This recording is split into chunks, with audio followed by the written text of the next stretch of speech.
राष्ट्रपिता महात्मा गांधी की जयंती को पूरे देश में स्वच्छता दिवस के तौर पर मनाया जा रहा है। बापू ने काशी में ही स्वच्छता अभियान का सपना देखा था।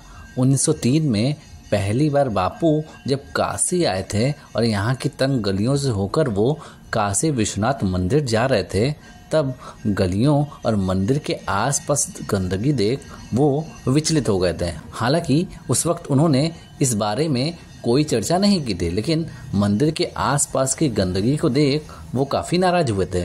1916 में बीएचयू के स्थापना दिवस के मौके पर जब वो काशी आए तो उन्होंने पहली बार खुले मंच से इस बात का जिक्र किया। अपने भाषण में महात्मा गांधी ने कहा कि मैं बाबा विश्वनाथ के दर्शन के लिए गया था और जिन गलियों से मैं उस महान मंदिर में जा रहा था, उस मंदिर में कोई अजनबी अचानक आ जाए तो वो इन दुर्व्यवस्थाओं को देख हिंदुओं के बारे में क्या सोचेगा। अगर वो हमारी निंदा करेगा तो क्या वो गलत होगा।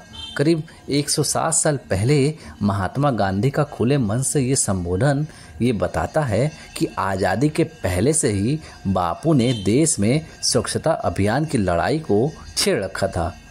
महात्मा गांधी काशी में ही स्वच्छ भारत अभियान की नींव रखी थी, क्योंकि जब वो काशी विश्वनाथ की गलियों में गए थे तो उनको बहुत गंदगी दिखाई पड़ी थी, फूल माला दिखाई पड़े थे, सघन आबादी दिखाई पड़ी थी, भीड़ भक्कड़ दिखाई पड़ा था।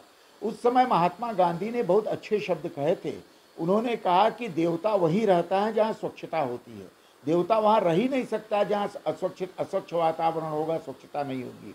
मुझे लगता है कि ये जो भाव महात्मा गांधी का था, इस महात्मा गांधी के इस भाव ने अब वर्तमान समय में भारत में स्वच्छता की क्रांति की है। और इसको जिन लोगों ने भी लिया, लेकिन एक सकारात्मक काम है। भारत को स्वच्छ क्यों नहीं रहना चाहिए? रोग व्याधि और रुग्णता का कारण अस्वच्छता है।